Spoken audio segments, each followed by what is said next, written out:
Hello students. स्वागत है आप सभी का आपके अपने चैनल मिस्टर पढ़ाकू पे। आज हम पढ़ेंगे इलेक्ट्रिसिटी लेक्चर नंबर 3 जहां हम डिस्कस करेंगे कॉम्बिनेशन ऑफ रेजिस्टेंस। ये काफ़ी इम्पोर्टेंट टॉपिक है आपके इस इलेक्ट्रिसिटी चैप्टर का। बच्चों, होता क्या है कि आप जो रेजिस्टेंस की बात करते हैं, रेजिस्टेंस को दो तरह से कनेक्ट किया जाता है, एक सीरीज में और एक पैरेलल में। एक एक करके हम लोग देखते हैं कि सीरीज कॉम्बिनेशन कैसा होता है और पैरेलल कॉम्बिनेशन कैसा होता है। कॉम्बिनेशन के दो तरीके हैं। पहला तो आपका हुआ सीरीज, नाम से ही पता चला लगातार चलने वाला ये सीरीज। दूसरा हो गया आपका पैरेलल, है ना। अब देखिए सीरीज में क्या होता है, एक रेजिस्टेंस लिया, जहाँ पे ये कंप्लीट हुआ नेक्स्ट रेजिस्टेंस स्टार्ट कर दिया, इसका नाम R1, इसका नाम R2। मतलब जहाँ पर पहला रेजिस्टेंस खत्म होगा वहीं से दूसरा रेजिस्टेंस स्टार्ट हो जाएगा। इस तरह को इसको हम लोग कह सकते हैं कि एंड टू एंड कनेक्शन है ये। End to end connection series combination को कहते हैं। अब जहाँ पैरेलल की बात करेंगे तो पैरेलल में क्या होता है, देखिए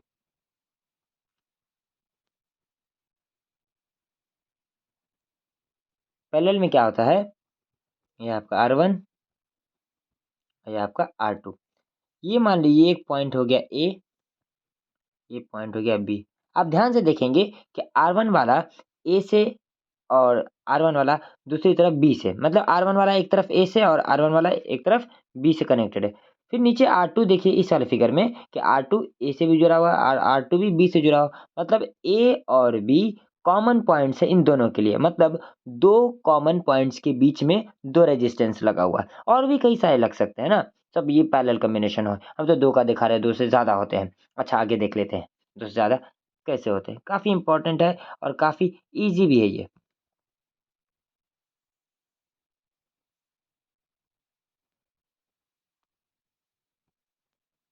तो चलिए डिस्कस करते हैं। देखिए ये रहा, जितना मन आप दे सकते हैं, और पैरेलल में भी आप बहुत सारा दे सकते हैं। ये देखिए हम 3 बना दिए, आप 3 से ज़्यादा बना सकते हैं। R1, R2 और R3। यहाँ पे R1,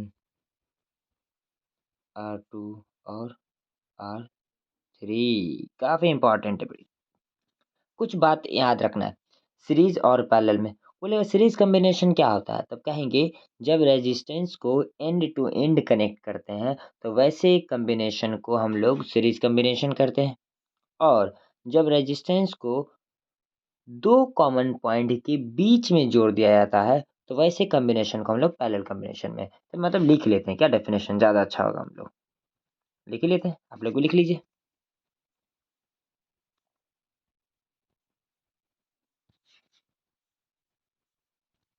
ये आपका सीरीज के लिए हो गया।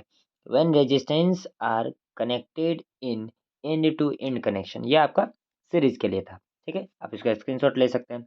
चलिए अब हम आगे बढ़ते हैं पैरेलल की तरफ, इसका भी लिख देते हैं definition.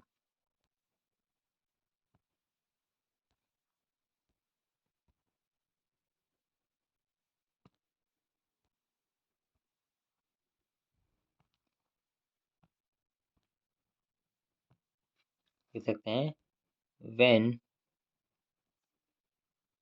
Resistance R connected between two common points।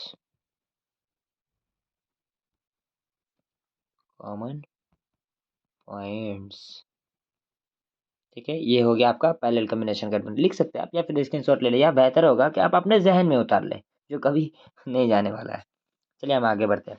अब हम लोग ना इसके कुछ नियम कानून के बारे में पढ़ेंगे कि इसमें कुछ कानून है, इसके कुछ नियम्स है, कुछ रूल्स रेगुलेशन को ये फॉलो करते हैं। देख लेते हैं उसको क्या है। अह, देखिए होता क्या है, आपको याद रखना बहुत इंपॉर्टेंट है। सीरीज कॉम्बिनेशन में अगर अगर आपने दो या दो से ज़्यादा रेजिस्टेंसेस को, मान लेते हैं ये R1 है, ये R2 है, इनको आपने कनेक्ट कर दिया है सेल या बैटरी से, ठीक है। तो क्या होगा इससे, इससे ये होगा कि बैटरी से अगर करंट आई निकल के जाता है, बैटरी तो करंट कुछ ना कुछ आ ही जाएगा, ठीक है। बैटरी का पोटेंशियल डिफरेंस होगा अपना कुछ, है ना। बैटरी का पोटेंशियल डिफरेंस मान लेते वी। तो बैटरी से करंट निकल के जा रहा आई, तो ये करंट इधर से घूमकर ऐसे ऐसे इस रेजिस्टेंस के पास पहुंचेगा। तो यही करंट आई इसको भी मिलेगा, यही करंट आई, दोनों को आई आई करंट मिल रहा है। मतलब जो बैटरी से करंट निकल के गया था वही रेजिस्टेंस आई वन को आर वन को मिला है और आर टू को। मतलब सीरीज कॉम्बिनेशन में करंट सेम मिलता है सारे रेजिस्टेंसेस को। एकदम इंपॉर्टेंट पॉइंट है, ये याद रखना है कि करंट सेम मिलता है कहाँ, सीरीज कॉम्बिनेशन में। लेकिन पोटेंशियल डिफरेंस का फर्क होता है। बैटरी का पोटेंशियल डिफरेंस कितना था भी, है ना। आर वन वाले को पोटेंशियल मिलता है वी वन और इसको मिलता है वी टू। मतलब सीरीज में क्या सेम था, करंट सेम मिल रहा था, लेकिन पोटेंशियल डिफरेंस दोनों को अलग अलग मिलता है। ये वेरी वेरी इंपॉर्टेंट पॉइंट, इसको याद रखना है आपको कि सीरीज में करंट सेम होता है और पोटेंशियल डिफरेंस अलग अलग होता है। चलिए आगे आगे बात करते हैं। इंपॉर्टेंट यहाँ पे फार्मूला का डेरिवेशन होगा, ठीक है। हम लोग ने इससे पहले पढ़ा था, हम लोगों ने इससे पहले क्या पढ़ा था, हमने पढ़ा था कि V equals to I R, ये ओम्स लॉ ने हमने सीखा था, है ना। V मतलब पोटेंशियल डिफरेंस, I का मतलब करंट और R का मतलब आप जानते हैं कि रेजिस्टेंस रुकावट, है ना। अब क्या है कि अभी मैंने बताया कि सीरीज में तो सबको सेम करंट मिलता है। अगर मान लेते हैं कि ये रहा, दो तीन रेजिस्टेंस ले लेते हैं आर वन, आर टू और आर थ्री। इनको आपने कनेक्ट कर दिया किसी सेल या बैटरी से, है ना, जिसका पोटेंशियल बैटरी का V है। इसको कितना मिलेगा पोटेंशियल V1, इसको V2, इसको थर्ड वाले को V3। मतलब तीनों को रजिस्ट पोटेंशियल डिफरेंस अलग अलग मिलेगा, लेकिन तीनों को करंट कैसा मिलेगा, सेम। अगर बैटरी से करंट आई आया था तो पहले वाले को भी, इसको भी करंट आई जाएगा, इसको भी करंट आई जाएगा और इस वाले को भी करंट आई जाएगा। चलिए देखिए, ये जो बैटरी का पोटेंशियल डिफरेंस है, यही पोटेंशियल डिफरेंस तीन हिस्सों में बना है। जो वी था, V1 और V2 और V3 में बट गया था। जैसे आपको मान ले कि मेरे पास 10 रुपया है, हम 3 लोगों में बांट देते हैं। फिर तीनों लोगों से अगर पैसा लेके हम इकट्ठा कर देंगे तो फिर वो मेरा 10 रुपया बन जाएगा। जाहिर सी बात है। तो हम क्या जानते हैं कि हम जानते हैं कि सर कि V जो कैपिटल V है जो बराबर है सर किसके, V1 प्लस V2 के। हम दोनों को ऐड करेंगे, एक और है V3, तीनों को ऐड कर देंगे V1 plus V2 plus V3, तो तीनों को मिला दें फिर बैटरी वाला पोटेंशियल बन जाएगा। अब हम जानते हैं कि V बराबर क्या होता है, आया जैसा कि आप देख रहे हैं यहाँ पर। चलिए पहला वाला देखिए, जहाँ पर V1 है, यहाँ पर है V1, V1, तो V1 की जगह पे क्या है, करंट है I और वहाँ का रेजिस्टेंस कितना है R1। V बराबर होता है IR, तो हम यहाँ पर लिखेंगे I, आर की जगह पे R1 प्लस V2 को देखिए, वहाँ करंट क्या है I है और R कितना है R2 है, प्लस V3 को देखिए, वहाँ पे करंट कितना है I और रेजिस्टेंस आपका R3 है। मतलब जहाँ पे V की जगह पे IR लगा रहा हूँ मैं, जहाँ पे V1 है तो वहाँ पे I, R की जगह पे R1, है ना। कोई दिक्कत। आप क्या कर सकते हैं कि इस वाले को भी, जो आपने देखा इसको भी आप V बराबर IR पे लिख सकते हैं। हम क्या करते हैं, हम लिख देते हैं, यहाँ पे भी क्या हो जाएगा, ये यहाँ पे हो जाएगा ये I, एक पूरा capital R equals to I, सारे में I आप कॉमन ले लो, क्या बचेगा R1 R2 प्लस R3। अगर I आप कॉमन ले लेते हैं तो ये बचेगा। अब यहाँ से I को कैंसिल कर दें तो आपको एक फार्मूला निकल के आएगा। आपको फार्मूला क्या निकल के आता है अभी देख लीजिए। फार्मूला निकल के आता है कि R equals to R1 R2 और R3, यही निकल के आ रहा है आपको। तो हम इस वाले R को क्या कहते हैं कि आर इक्विवेलेंट। तो सीरीज के लिए आर इक्विवेलेंट का फॉर्मूला निकलता है R1 plus R2 plus R3। मतलब टोटल रेजिस्टेंस, पूरे सर्किट का टोटल रेजिस्टेंस सीरीज में होगा।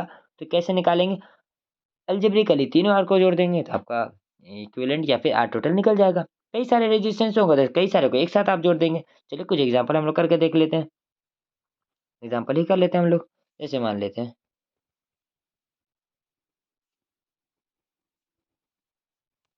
यहाँ का 2 ओम है, यहाँ 5 ओम है, यहाँ 6 ओम है, यहाँ 1 ओम है।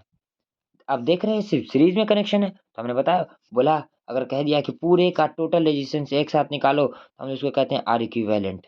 आर इक्विवेलेंट कैसे निकलेगा, मैंने अभी बताया फॉर्मूला से कि R1 plus R2 plus R सीधा सीधा जोड़ देना। अब जोड़ दो, 2 प्लस 5 प्लस 6 प्लस 1, 5 to 7, 7 से 13 और एक 14, मतलब आंसर आपका कितना आएगा 14 ओम। मतलब सीरीज में आप सिंपल एल्जेब्रिकली जोड़कर आप उसका आर इक्विवेलेंट या फिर उसी को आर टोटल कहते हैं वो आप निकाल सकते हैं। ये सीरीज के लिए था।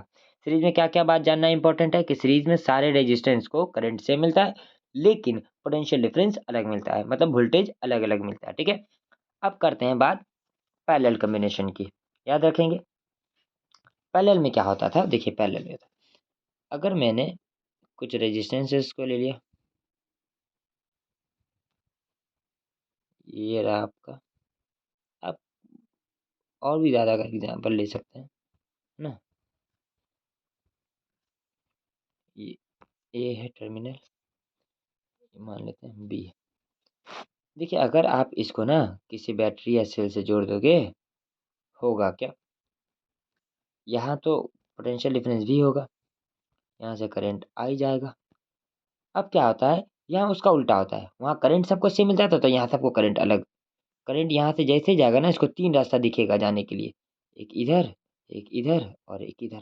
तो करंट अपना हिस्सा 3 बना लेगा। यहाँ से बैटरी से तो निकला था आई करंट, यहाँ जाएगा I1, दूसरे वाले में जाएगा I2 और इसमें जाएगा I3। मतलब पैरेलल में क्या हो रहा है, तीनों को अलग अलग करंट मिल रहा है। वहाँ पोटेंशियल डिफरेंस अलग हुआ करता था, यहाँ करंट अलग है। वहाँ पोटेंशियल डिफरेंस अलग है तो यहाँ पोटेंशियल डिफरेंस सेम भी हो जाएगा। बैटरी का पोटेंशियल V है तो इस वाले को भी, जो सबसे ऊपर दिख रहा है आपको R1, इसको V मिलेगा, R2 को भी V मिलेगा और R3 को भी मिलेगा, जो कि आपके सेल या बैटरी का पोटेंशियल था। वही तीनों को यहाँ करंट अलग होता है, यहाँ वोल्टेज सेम हो जाता है। तो आप कह सकते हैं कि जो बैटरी से करंट निकला था I, यही जाकर तीनों हिस्सों में बटा है, I1 I2 और I3 में। तो अब हम कह सकते हैं सिंपली ईजी है, हम कहेंगे कि जो कैपिटल I था वो तीनों हिस्सों में बटा है, I1 I2 और I3। क्लियर है, कोई दिक्कत नहीं ना, याद रखेंगे तीनों सम बना था। देखिए बताइए, हम लोग जानते हैं कि V बराबर होता है आई आर। अगर मैं यहाँ से I की वैल्यू निकालनी चाहूँ तो I बराबर क्या हो जाएगा, V बाई आर। होगा कि नहीं होगा, बिल्कुल होगा।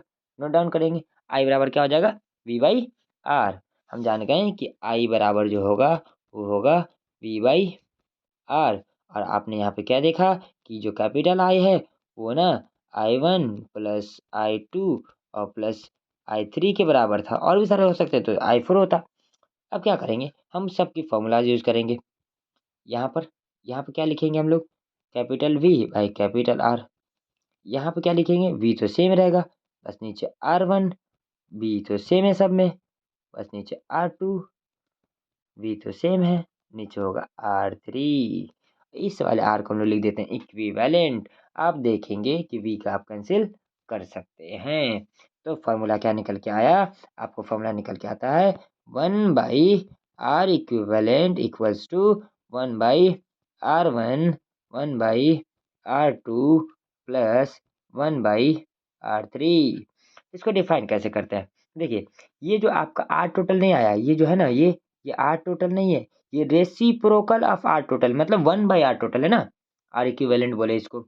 हम इसको ऐसे लिख सकते हैं, reciprocal of R equivalent is equal to the sum of reciprocal of all individual resistances.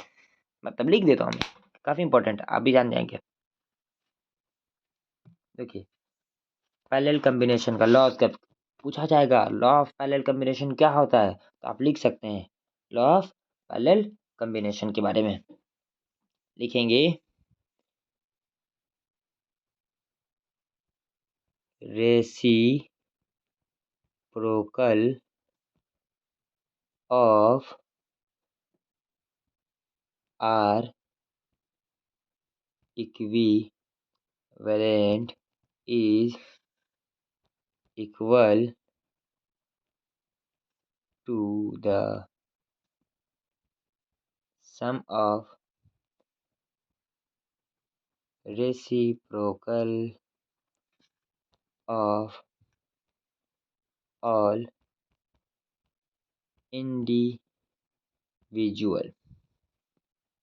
Resistances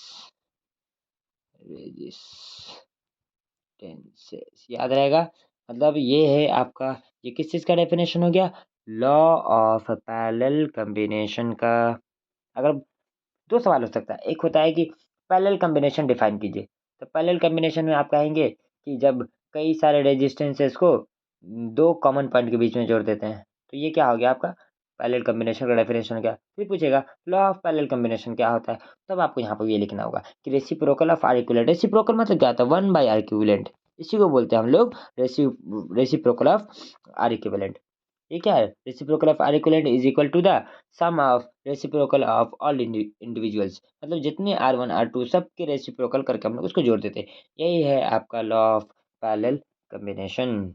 चलिए यहाँ तक की बात बहुत आसानी से आप लोग समझ गए होंगे, हम उम्मीद करते हैं, है ना। देखिए बहुत सारे फ़ायदे हैं, नुकसान हैं, है ना। सीरीज़ के फ़ायदे हैं, पैरेलल के अपने अलग फ़ायदे हैं, हम लोग देखेंगे। आप हमारे जो घरों में जो वायरिंग हो रखी है ना, तो वो सारा पैरेलल कॉम्बिनेशन है। हम लोग के घर में ना सीरीज़ में नहीं देखने को मिलता है, सिर्फ़ पैरेलल में होता है। तो सीरीज़ का सर यूज़ कहाँ पर है? तो आप देखते होंगे कि जो शादी वगैरह में हम लोग पार्टी में अक्सर जाते रहते हैं ना, सब लोग जाते हैं, हम लोग भी जाते हैं, आप भी जाते हैं। तो बहुत सारे ना डेकोरेटिंग लाइट्स लगे होते हैं, डेकोरेटिंग लाइट्स वगैरह लगे होते हैं, तो एक ही लड़ी में काफ़ी सारे बल्ब लगे होते हैं इस तरह से। यहाँ बल्ब, यहाँ बल्ब, यहाँ बल्ब, यहाँ बल्ब। एक स्विच लगाते हैं, सब बल्ब जलने लगता है, सारा बल्ब जलने लगता है ना? तो ये जो बल्ब कनेक्टेड है ना सारा, ये सब सीरीज़ में है। हमारे घर में पूछेगा वायरिंग जो होता है वो सीरीज़ है या पैरेलल है? बोलेंगे पैरेलल है, सीरीज़ नहीं है हमारे घरों में। सीरीज़ करना भी नहीं है, नुकसान है उससे। ये शादी वगैरह में क्यों किया जाता है, इसका कारण है सर शादी वगैरह में ये ऐसा डेकोरेटिंग लाइट सीरीज में क्यों करते हैं? क्योंकि हमारे घर में आप क्या देखते होंगे कि अलग-अलग बल्ब के लिए, फैन के लिए अलग-अलग स्विच होते हैं, है ना? हमको बल्ब जलाना है तो सिर्फ बल्ब के लिए स्विच है, फैन चलाना है तो उसे अलग से फैन के लिए स्विच है ना? अलग-अलग इक्विपमेंट के लिए अलग-अलग स्विच होता है, वो पैरेलल में होता है। अब यहाँ तो डेकोरेटिंग लाइट्स में हज़ारों लाइट्स लगे होते हैं, सबका अलग-अलग स्विच देना पॉसिबल नहीं है। पता चला हम लोग हारमोनियम बजा रहे हैं, सारे बल्ब को स्विच को ऑन ऑफ कर रहे हैं, उसको है ना ट्विंकलिंग करवाने के लिए। तो वहाँ चाहते हैं क्या कि एक ही स्विच पे सारा बल्ब जल जाए, तो ये सीरीज़ में जोड़ देते हैं। हमारे घर में तो ऐसा नहीं है कि आप क्या करोगे पंखा, बल्ब को एक साथ जोड़ दोगे, पता चला ठंडी है ना? ठंडी है, हम तो चाहते हैं बल्ब जलाना, लेकिन जल रहा है फ़ैन भी, ठंडी और लगने लगेगा। तो हम लोग चाहते हैं कि बल्ब का अलग और फ़ैन का अलग स्विच हो। तो वो पैरेलल में होता है। तो पैरेलल में पूछेगा कि पैरेलल का एक फ़ायदा क्या है? तो आप कह सकते हैं कि पैरेलल कॉम्बिनेशन में अलग-अलग इक्विपमेंट के अलग-अलग स्विच होते हैं। और कोई एक बल्ब खराब भी हो जाए ना हमारे घरों में, तो दूसरा बल्ब जलता रहता है। कोई उससे उस बल्ब से कोई फ़र्क नहीं पड़ता उसको, सर्किट बचा रहता है। ये फ़ायदा और है कि एक बल्ब काम करना बंद कर देगा या फिर कोई इक्विपमेंट काम करना बंद कर दे, तो अगले को इससे कोई फ़र्क नहीं पड़ता है पैरेलल में। लेकिन सीरीज़ में क्या है, अगर एक बल्ब यहाँ से अगर मान लो कि ये हो जाता है, फ्यूज़ हो जाता है, बाकी का भी नहीं जलेगा क्योंकि यहाँ से तो सर्किट ही टूट जाएगा। तो सीरीज़ का नुकसान क्या है कि एक खराब होगा तो सब काम नहीं करेगा। पैरेलल में एक खराब हो रहा है, अगले को कोई फ़र्क नहीं है, ठीक है? अब सीरीज़ में क्या होता है कि रेजिस्टेंस को हम लोग देखें ना सीरीज़ में, ये इम्पोर्टेंट बात है, देख लेते हैं हम लोग। बहुत ही इम्पोर्टेंट बात है ये। आपने क्या देखा कि सीरीज़ में देखिए, हम आपको एक एग्ज़ाम्पल दे रहे हैं। रेजिस्टेंस ज़्यादा होता है ना तो करंट कम होता है, याद रखिए। अब यहाँ देखिए, यहाँ पे 2 ओम है, यहाँ पे भी 2 ओम है, यहाँ पे भी 2 ओम है, ठीक है? ये आपने एक सीरीज़ का एग्ज़ाम्पल है। मैंने बोलोगे इसका टोटल रेजिस्टेंस निकालो, तो बोलेंगे सर आपको सीधे-सीधे दोनों को तीनों को जोड़ देना है। इसको तीनों को जोड़ देंगे जो कि कितना होगा 6 ओम सीरीज़ के लिए। लेकिन अब इसी 2 ओम वाले को, ये भी 2 ओम का, ये भी 2 ओम का और एक और 2 ओम का। ये 2 ओम, 2 ओम और 2 ओम। इन्हीं तीनों को मैंने किस में जोड़ दिया? पैरेलल में जोड़ लिया। अब इन तीनों का सम निकालो, 1/r इक्विवेलेंट।